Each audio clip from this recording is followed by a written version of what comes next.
बिल्लाहि मिनश्शैतानिर्रजीम बिस्मिल्लाहिर्रहमानिर्रहीम अस्सलामु अलैकुम वरहमतुल्लाहि वबरकातुहू। उत्तर प्रदेश के मजलिस इत्तेहादुल मुस्लिमीन के सदर मोहतरम जनाब शौकत अली साहब,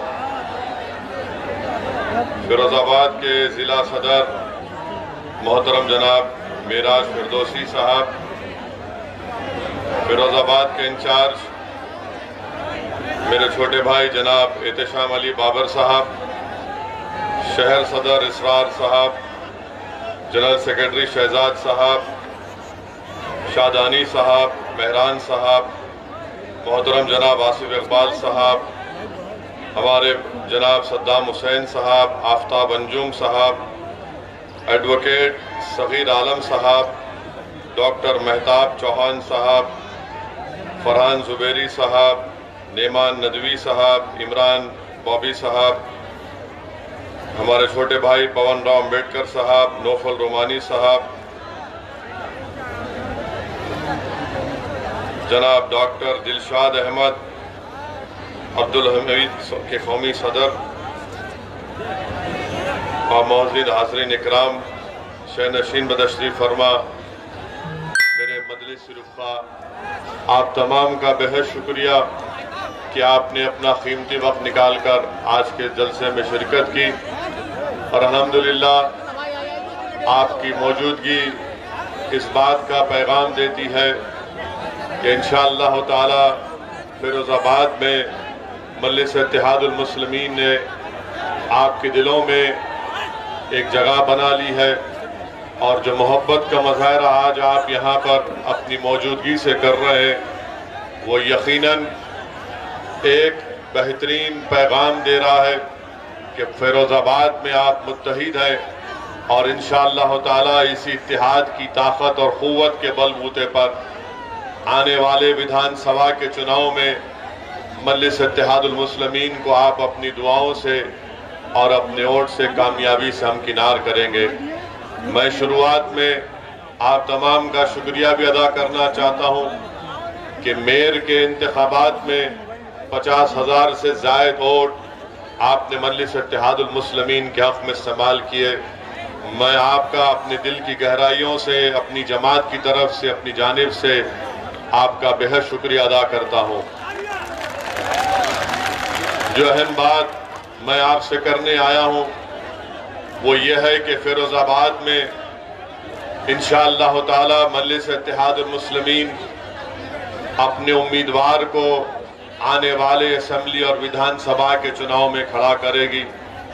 मेरी आपसे अदबन गुजारिश है कि आप मजलिस के उम्मीदवार के कामयाबी के लिए अपनी दुआओं से, अपनी इत्तेहाद की ताकत से यहाँ से मजलिस के उम्मीदवार को कामयाब करें। मैं जानता हूँ कि फिरोजाबाद में बहुत मसाइल हैं, बहुत से प्रॉब्लम्स हैं और इन मसाइल के हल के लिए बेहद ज़रूरी है कि आप यहाँ से अपने वोट से अपने उम्मीदवार को भी कामयाब करें। उत्तर प्रदेश में आप अपनी क़ियादत को, अपनी लीडरशिप को बनाएं।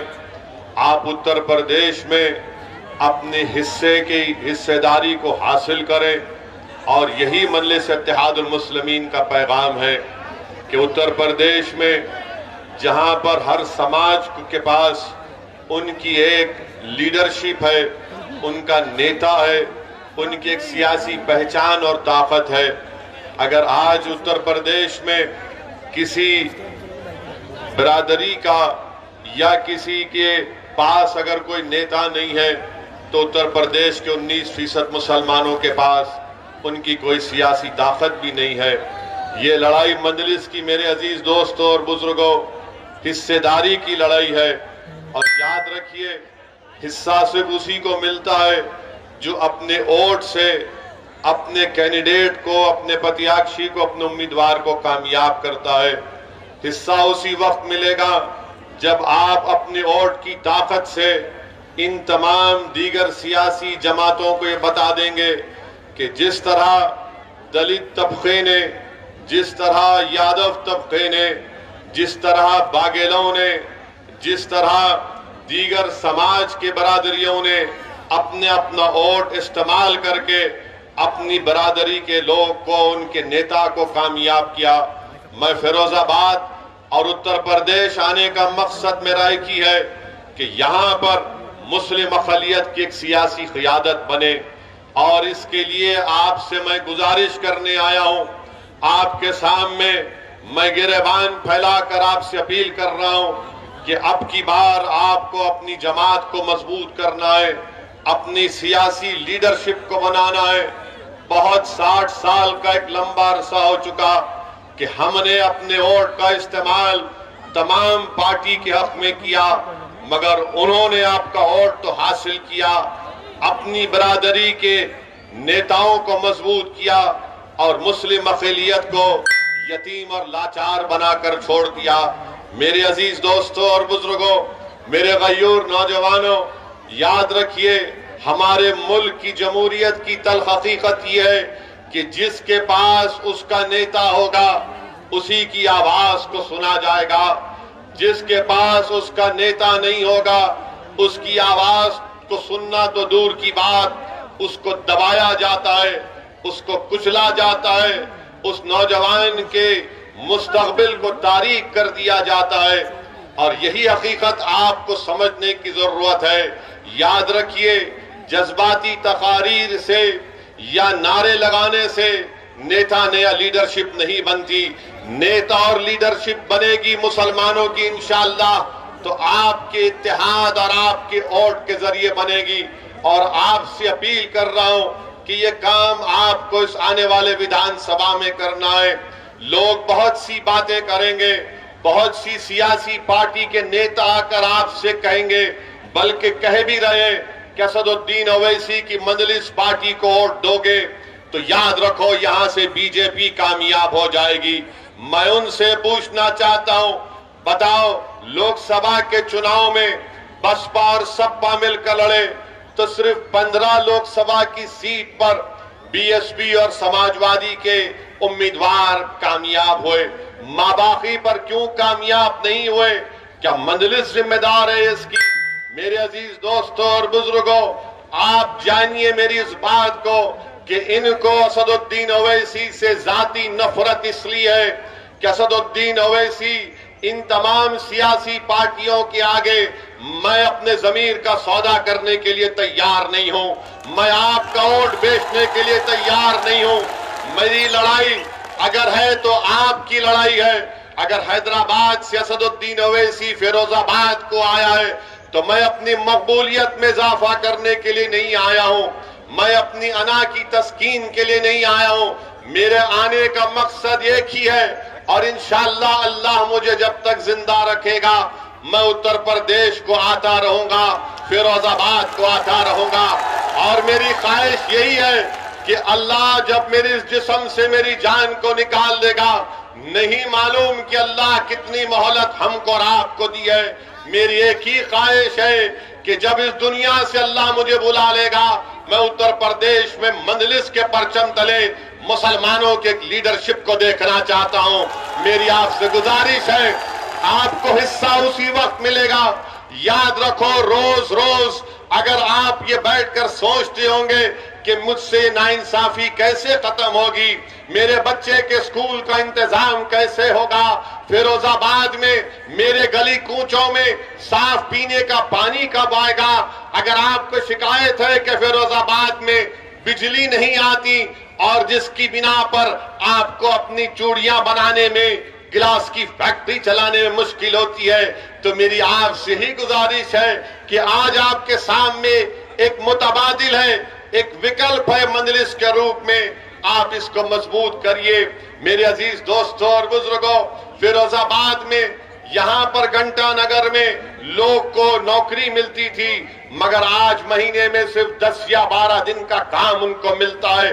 बताइए इसका जिम्मेदार कौन है? इसका जिम्मेदार भारतीय जनता पार्टी है कि घंटा नगर में भी आज नौजवानों को रोजगार नहीं मिलता। आज आप देखते हैं कि फिरोजाबाद में, रुक जाइए, कोई इसको मत करिए, रुक जाइए, आप रुक जाइए। फिरोजाबाद में सब अगस्त सितंबर में बुखार आया तो मीडिया ने लिखा है कि 45 से लेकर 200 के दरमियान में मासूम बच्चों की मौत हो गई। इसका जिम्मेदार कौन है? इसका जिम्मेदार बीजेपी की सरकार है। आप बताइए कि टाइफाइड हो जाता है, मलेरिया हो जाता है, क्या क्या हो जाता है। पेड़ के नीचे बच्चों को लिटाकर वहां पर उनको ड्रिप दिया जा रहा था। उत्तर प्रदेश में बीजेपी की सरकार है। अब आप जाकर अगर बाबा से कहेंगे, मुख्यमंत्री से, कि अगर सितंबर में 45 और 200 के दरमियान में बच्चों की मौत हुई तो बाबा बोलेंगे नाम फिरोजाबाद है इसलिए बुखार आ गया। बाबा के दिमाग पर ये नाम को हटाने का बुखार है।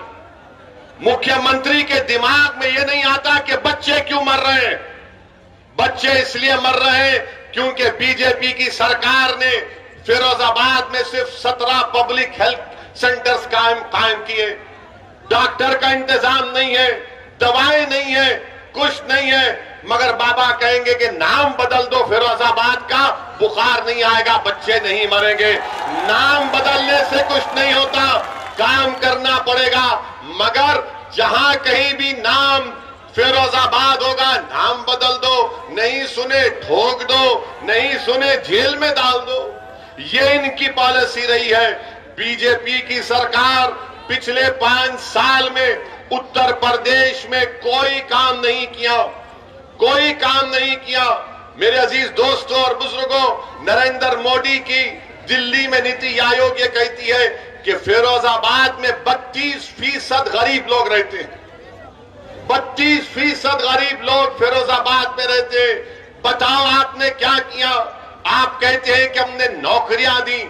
झूठ कहती है बीजेपी की सरकार, योगी की सरकार झूठ कहती है।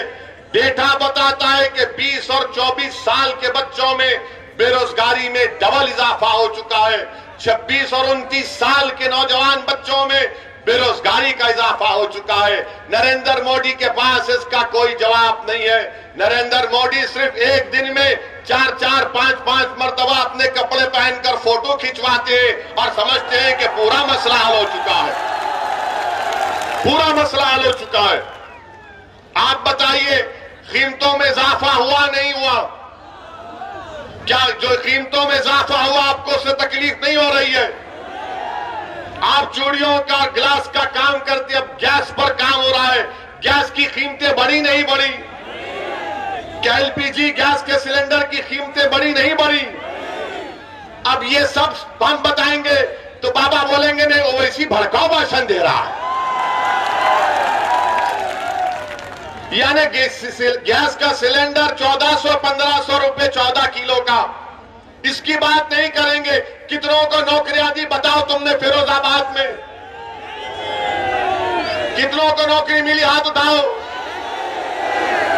अब जब हम ये सवालात करते हैं तो योगी और मोदी बोलते हैं कि ये भड़काऊ भाषण देता है। गिलास के लिए क्या किया आपने? आप चूड़ियां बनाते हैं, लोग सारी दुनिया में फिरोजाबाद की बनाई हुई चूड़ियां पहनते हैं। शादी होती है तो फिरोजाबाद की चूड़ियां दुल्हन पहनकर अपने घर से निकलती है। मगर इसी फिरोजाबाद में चूड़ी बनाने वालों के घरों को राख का खंडेर बनाकर रख दिया गया, उनकी सेहतों को बर्बाद करके रख दिया गया। जो दूसरों के घरों में खुशी ला रहे हैं, उनका घर आज गम में डूबा हुआ है, क्योंकि उनको बीमारियां उनका मुकद्दर बन चुकी है। मेरे अजीज दोस्तों और बुजुर्गों, इन्हीं बातों को समझाने के लिए मैं आपके दरमियान में आया हूं और आपसे अपील करने आया हूं कि आप मुत्तहिदा अपने वोट का इस्तेमाल करिए। और हाँ, मैं आपको यह भी बताने आया हूं कि मैं एक मुसलमान हूं, मैं एक मुसलमान हूं अल्हम्दुलिल्लाह।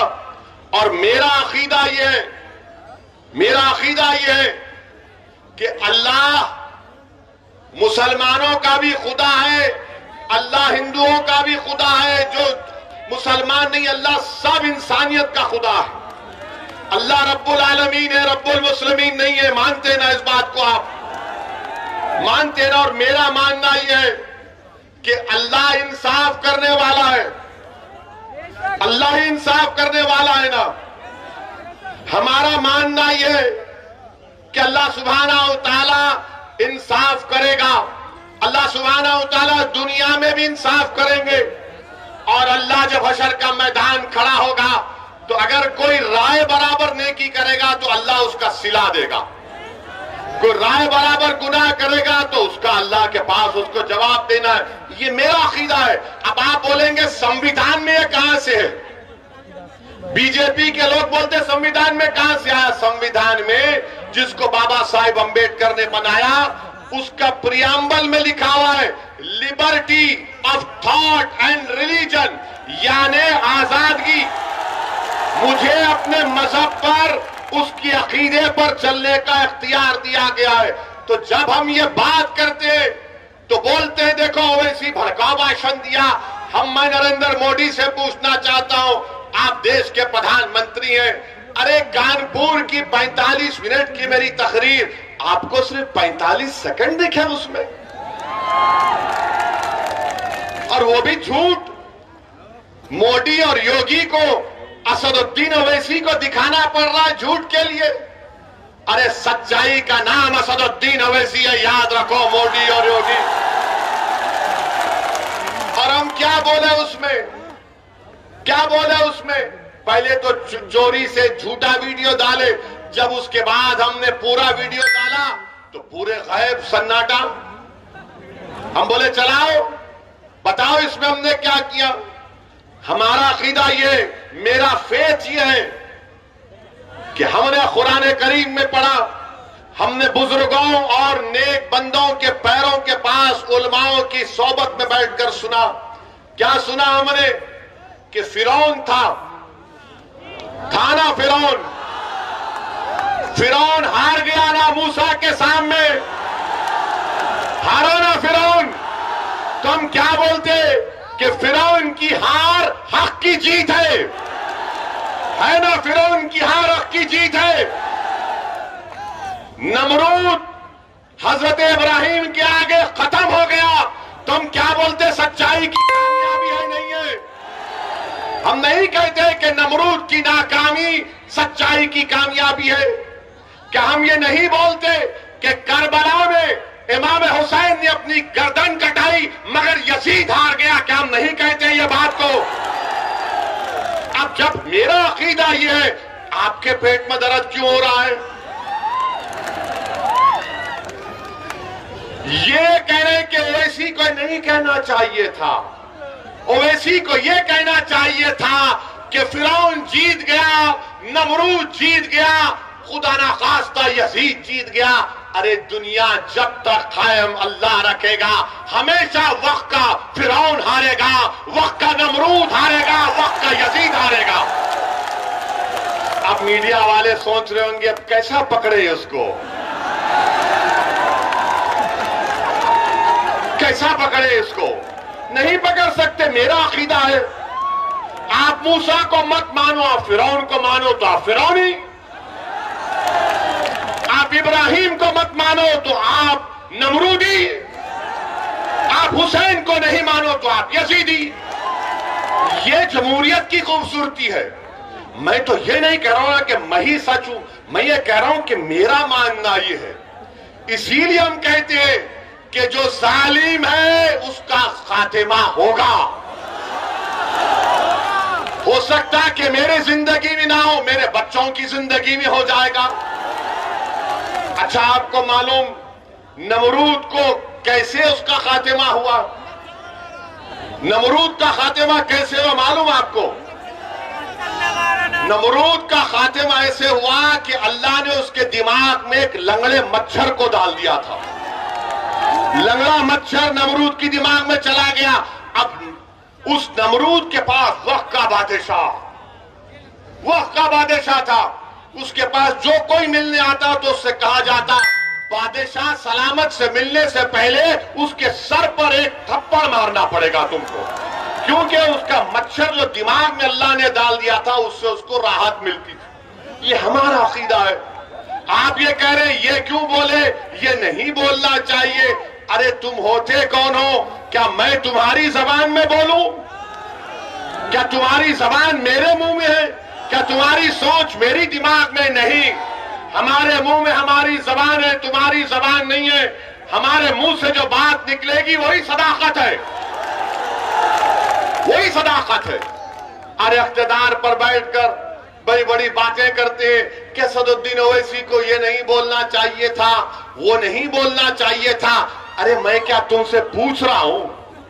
मैं बोलूंगा अपनी बात को, आपको पसंद नहीं है कान में रुई लगाकर बैठ जाओ, मगर सच्चाई यही है, सच्चाई को बयान करना जरूरी है। और अब तो हद ये हो गई कि हम अपने मरने वालों का भी जिक्र नहीं करेंगे, हम अपने मरने वालों का भी जिक्र नहीं करेंगे, हम जुल्म का जिक्र नहीं करेंगे, हम मजलूम का जिक्र नहीं करेंगे, हम मरने वालों का जिक्र नहीं करेंगे, जिंदों को दबाया जा रहा है उनके दबाने का जिक्र नहीं करेंगे। बीजेपी और ये तमाम सेकुलर जहन रखने वाली पार्टियां ये चाहती हैं कि असदुद्दीन ओवैसी जालिम का साथ दे। याद रखो, अल्लाह जब तक जिंदा रखेगा असदुद्दीन ओवैसी और मजलिस का एक एक रुकन जालिम का नहीं मजलूम का साथ देंगे। जब तक अल्लाह हमको जिंदा रखेगा हम कातिल का नहीं मकतूल के इंसाफ के लिए लड़ते रहेंगे। हम कातिलों का साथ नहीं देंगे, मकतूलों का साथ देंगे। हम ताकतवरों का साथ नहीं कमजोरों का साथ देंगे। और हमारी आंखों में जो सबसे कमजोर है वो हमारी नाकों में सबसे ताकतवर है। अगर जुल्म मुसलमान किसी हिंदू पर करेगा हम उस हिंदू का साथ देंगे, मजहब को बीच में आने नहीं देंगे, जुल्म को देखेंगे, जालिम को पहचानेंगे।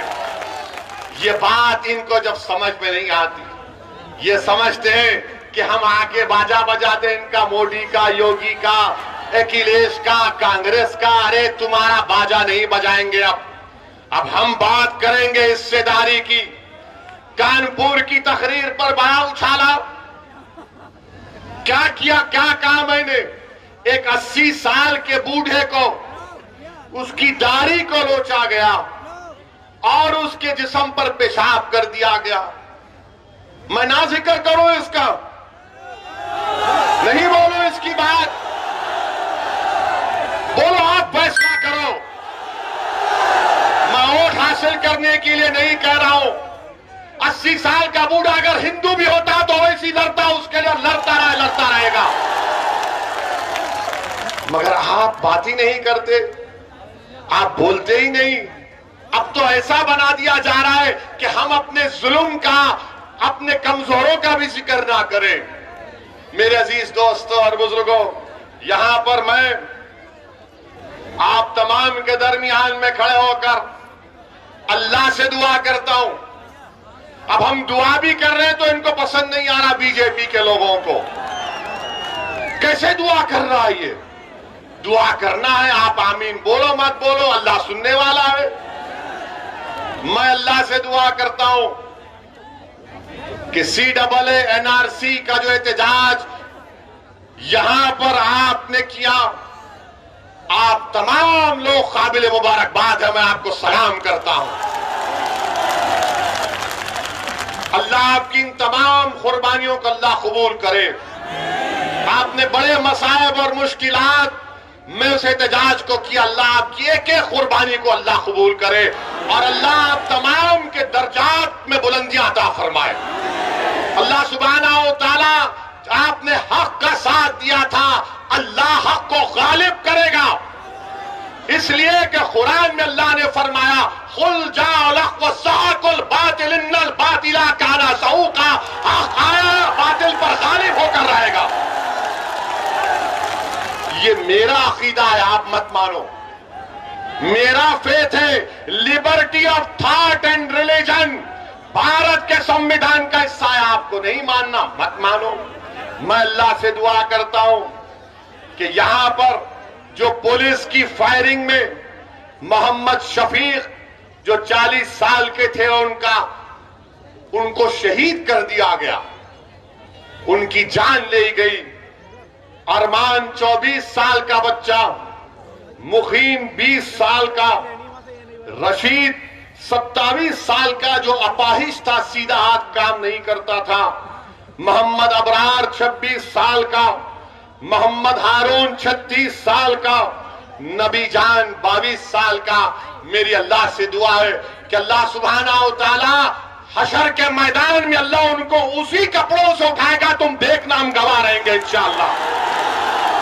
और तुम इनको मुर्दा मत समझो, ये जिंदा है, क्योंकि कुरान में अल्लाह ने फरमाया कि शहीदों को, मुर्दा मत को अल्लाह उनको ग़िज़ा देता है। मेरी अल्लाह से दुआ है अगर आप इन मक़तूलीन, जिन हजरात को शहीद कर दिया गया CAA-NRC के एहतजाज में, अगर आप उनके माँ बाप को जानते हैं, उनके दोस्त को, उनको भाई को जानते हैं, तो मेरा पैगाम पहुंचाना, उनसे कहना है कि मैं तुम्हारा बेटा नहीं हूं, मगर मैं तुम्हारे गम को अपने सीने में महसूस करता हूं। मैं तुम्हारा भाई नहीं हूं, मगर मैं तुम्हारे गम को महसूस करता हूं। मैं ये बात वोट बटोरने के लिए नहीं कह रहा हूं, बहैसियत इंसान कह रहा हूं, बहैसियत इंसान कह रहा हूं कि जिसके घर में नौजवान बेटा मर जाता है, उसकी मां को मालूम, उसके बाप को मालूम। जो मां 9 महीने तक अपनी औलाद को अपने पेट में पालती है, उस पे क्या गुजर रही होगी अल्लाह ही जानता हो, घर वाले जानते। मेरा पैगाम पहुंचाना मेरे भाई, पैगाम पहुंचाना मोहम्मद शफीक, अरमान, मुकीम, हारून, नबी जान, रशीद और अबरार के घर में कि एक दीवाना आया था, अपनी दीवानगी का इजहार कर कर चला गया। आज दीवानगी की जरूरत है, याद रखो। अक्लमंद को कभी मंजिल नहीं मिलती, अक्लमंद को कभी मंजिल नहीं मिलती, जुनूनी को, दीवाने को मंजिल मिलती है। क्योंकि जब तुम अकल से पूछोगे फिरोजाबाद में मजलिस जीतीगी क्या, तो अकल बोलेगी और डिवाइड हो जाएंगे। जब तुम दिल से पूछोगे तो दिल बोलेगा प्यारे कूद जा, आग का दरिया डूब के निकलेंगे इंशाअल्लाह।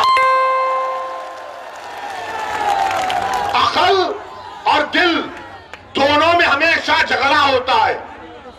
और ये तमाम सेकुलर पार्टियां और बीजेपी ये हमारे दिमाग से खेलते, ऐसा हो जाएगा, वो हो जाएगा। अरे क्या क्या नहीं हो गया अब तक, अब क्या करना बाकी है बताओ आप मेरे भाई। क्या यह बात गलत नहीं है कि एक 32 साल अहमद नबी, जिसको CAA के प्रोटेस्ट में गिरफ्तार किया गया था, अहमद नबी को भी मेरा सलाम। अहमद नबी कैंसर का पेशेंट था, यहां की पुलिस ने गिरफ्तार किया, उसको कीमियोथेरेपी ले जाने की इजाजत नहीं दी। अब आप बोलेंगे कहां से कह रहे हैं, मीडिया की रिपोर्ट है, मुझ पर केस बुक करना करो, मैं तो आपका समधी बनने या दामाद बनने तैयार हूं, मुझे उसकी परवाह नहीं है, सच्चाई को बयान कर रहा हूं। और फिर उनका भाई कैद फिरोजाबाद के जेलर लाल प्रताप सिंह ने मीडिया से कहा कि योगी सरकार ने अहमद नबी की कीमियोथेरेपी के लिए पुलिस कस्टडी नहीं दी। जेलर साहब कह रहे हैं उन पे भी केस बुक करेंगे क्या आप? और फिर टाइम्स ऑफ इंडिया जनवरी 1, 2020 का टाइम्स ऑफ इंडिया ने लिखा कि वीडियो है जिसमें पुलिस की मौजूदगी में पत्थर बरसाए जा रहे थे। योगी बोलेंगे नहीं पत्थर नहीं, फूल बरसा रहे थे। ये सब है, इसका जिक्र क्यों कर रहे हो? ऐसी करूंगा जिक्र, क्योंकि दुनिया में जब तक नाइंसाफी का जिक्र नहीं होगा, इंसाफ नहीं होगा। याद रखो, नाइंसाफी का जिक्र करना जरूरी है इंसाफ को मजबूत बनाने के लिए। मजलूम का जिक्र इसलिए जरूरी है कि जालिम के जुल्म को रोकने के लिए और बच्चों के मुस्तकबिल को अच्छा बनाने के लिए। मेरे अजीज दोस्तों और बुजुर्गों, फिर आप ये भी देखते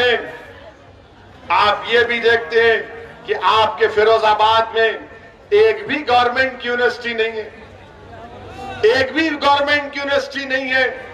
क्या किए बाबा आप, क्या किए समाजवादी की सरकार ने? मेरे अजीज दोस्तों और बुजुर्गों, आपके सामने ये भी बताने आया हूं कि उत्तराखंड में हमारे मीडिया के लोग, जरा कैमरा कर लो मुझ पे, मसाला दे रहा हूं आपको शाम के 6 बजे के लिए। हमारा निकाह करना 7 बजे।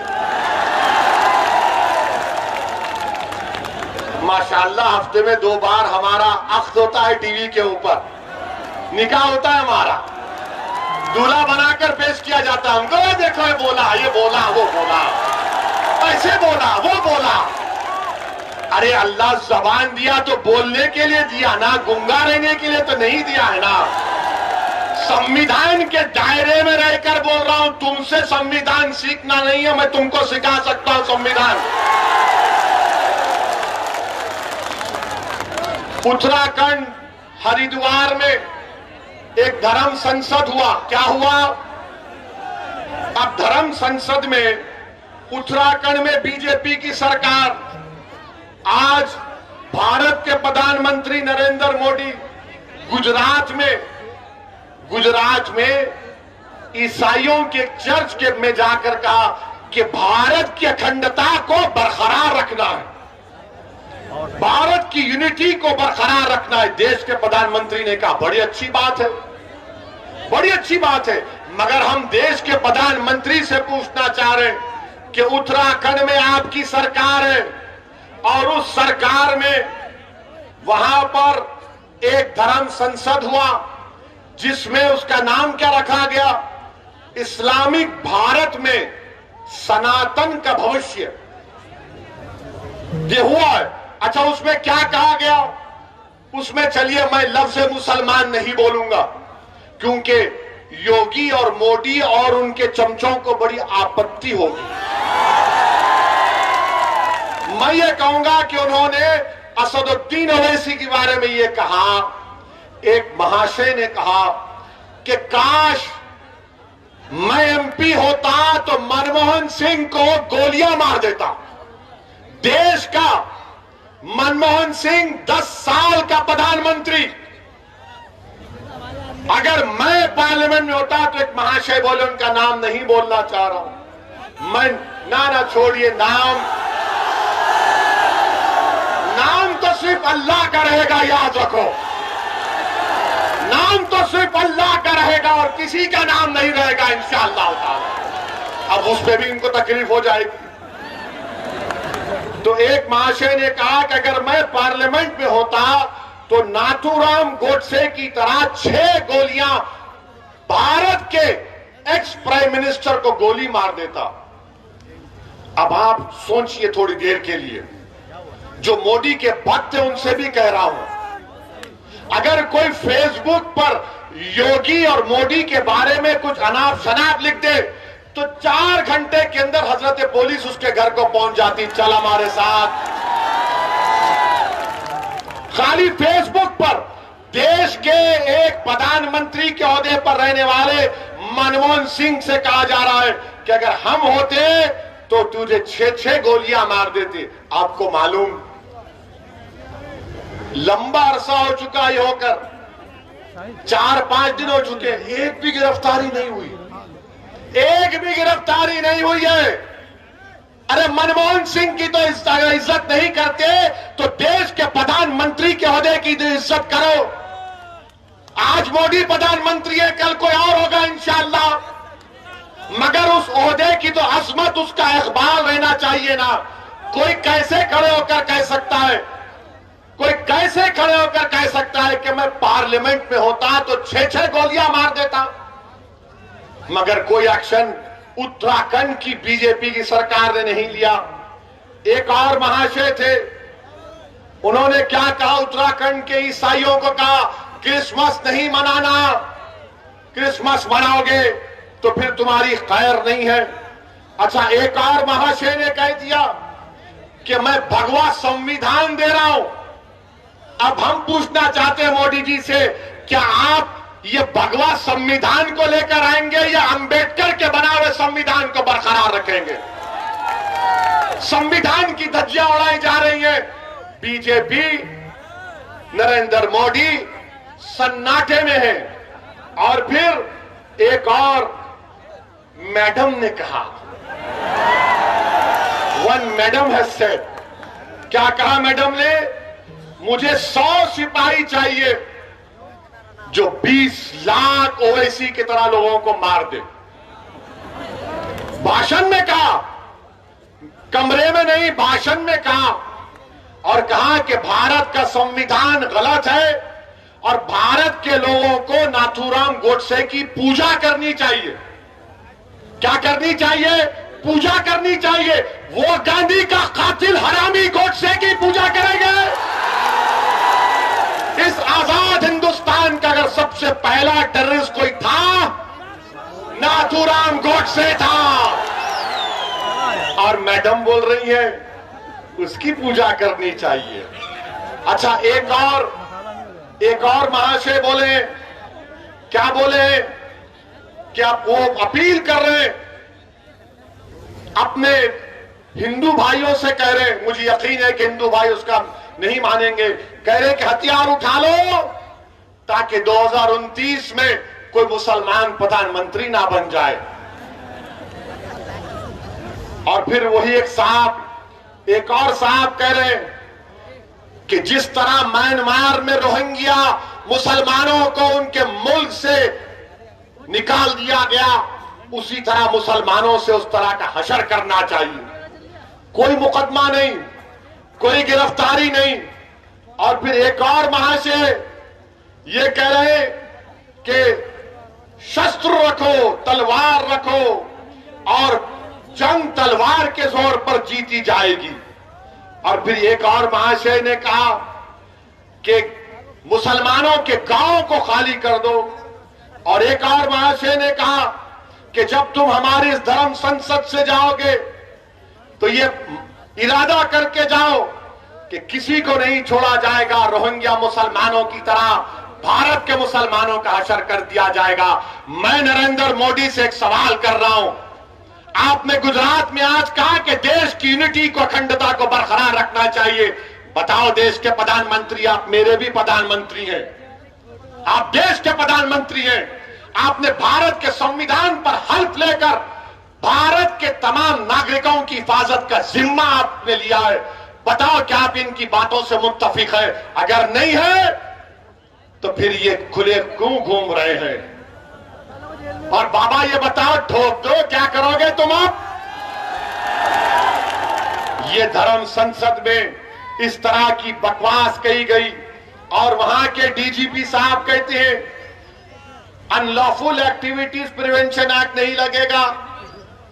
डीजीपी साहब, हमको भी थोड़ा कानून आता है, आपकी तरह नहीं आता होगा, मगर भारत का कानून यह है कि जब भारत की आर्मी से कह रहे हैं लोग मुसलमानों को मार दो, तो क्या आप 121A का दफा नहीं लगा सकते?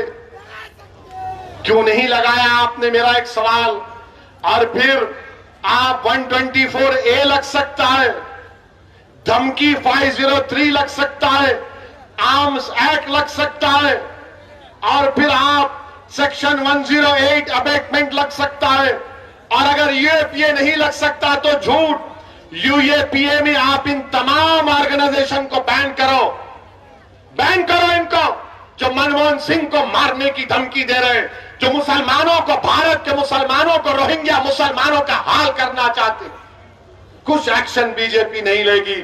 मेरे अजीज दोस्तों और बुजुर्गों, ये इस तरह की बातें ये लोग कर रहे हैं और बीजेपी के लोग ओवैसी की 45 सेकंड की तकरीर पे पेट में दर्द हो जाता है। आप सोचिए, नहीं ये जज्बात में लाने के लिए नहीं कह रहा हूं, याद रखिए, ये अंग्रेजी में बोलते ना, नहीं ये फ्रिंज है, ये फ्रिंज नहीं, ये मेन एलिमेंट है। जो बीजेपी इनकी सरपरस्ती कर रही है, बीजेपी इनकी तायीद कर रही है, संघ परिवार इनकी सरपरस्ती कर रही है और इस तरह के बुरे ख्यालात इनके। अब बताओ आप कि एक मजहब के मानने वालों को, जो भारत के बाइज्जत शहरी है, अकलियत है, अल्पसंख्यक है, माइनॉरिटी है, उनको मारने की बातें हो रही हैं और कोई केस, कोई गिरफ्तारी अब तक नहीं होती। अच्छा, अब सवाल यह पैदा होता है कि क्या अखिलेश यादव की पार्टी ने इनके खिलाफ कंप्लेन की? उत्तराखंड में भी समाजवादी है, कांग्रेस इलेक्शन लड़ने जा रही है, क्या कांग्रेस ने कंप्लेन दी? किसने दी? मजलिस इत्तेहादुल मुस्लिमीन के डॉक्टर नैयर काज़मी ने जाकर कंप्लेन दी। क्यों कंप्लेन नहीं दी समाजवादी और कांग्रेस ने? तो बोलेंगे वो वोट नहीं मिलेगा हमको, वो वोट नहीं मिलेगा हमको। अरे तुम वोट की क्यों बात कर रहे? देश को बचाओ। जब देश बचेगा तो जमहूरियत रहेगी। ये देश में एनार्की पैदा करना चाह रहे, मगर समाजवादी कुछ नहीं बोलेगी, कांग्रेस कुछ नहीं बोलेगी। और क्या बोलेगी? ये ओवैसी का भड़काऊ भाषण होता है, ये भड़काऊ भाषण देता है। मैं एक एक लफ्ज को सच्चाई के साथ बयान कर रहा हूं, एक एक लफ्ज को सच्चाई के साथ आपके सामने बयान किया हूं। और जब मैं ये कहता हूं कि याद रखो ये अंधेरी रात लंबी रहने वाली है, ये अंधेरी रात लंबी रहने वाली है, मैं आपसे अपील कर रहा हूं कि मुत्तहिद हो जाओ। अपनी इत्तेहाद की ताकत पर तुम शमा जलाओ, तुम रोशनी फैलाओ। ये अंधेरा छट जाएगा तुम्हारी इत्तेहाद की ताकत पर। मजलिस के मुखालिफिन मुझे फोन करके धमकी देते कि ओवैसी तू उत्तर प्रदेश में तुझे खाक में मिला देंगे, ओवैसी तुझे उत्तर प्रदेश में जला देंगे। तो सुनो, मैं तुमसे कह रहा हूं, तुम मुझे जलाओगे भी, तुम मुझे खाक में डालोगे, मेरा जलना कई घरों को रोशन कर देगा इंशाअल्लाह ताला।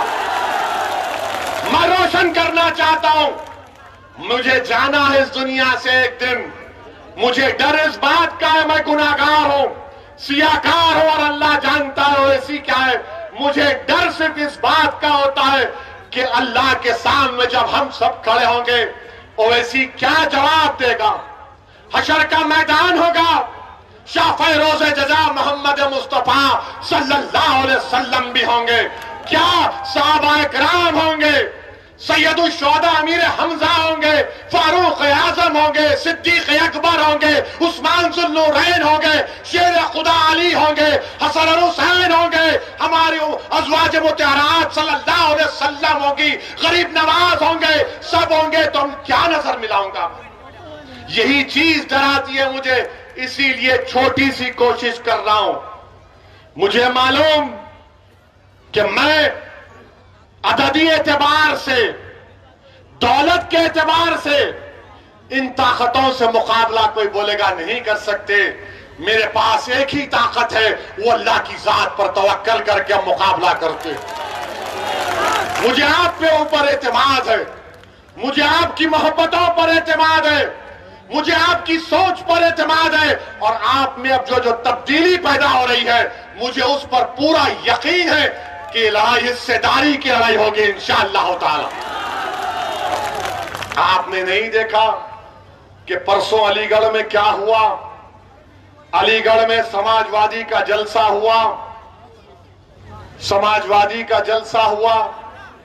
जयंत चौधरी साहब खड़े, अलीगढ़ का 10 साल का एमएलए, उसका नाम क्या है? जमीरुद्दीन, जमीरुल्लाह। अब हाथ पकड़ो, हाथ पकड़ो। अब ऐसा हम कर रहे हैं, अब बाबर आ गया ऐसा, तो मैं ढकलूं बाबर को ऐसा? बोलो आप। तो मैं होता आजा बाबर तू भी। मगर जैन ने क्या किया? जमीरुल्लाह को बोला पीछे हट। 10 साल का एमएलए, यह है तौहीन मुसलमानों की। मुझे शिकायत जयंत चौधरी से नहीं है, मुझे शिकायत तुमसे है।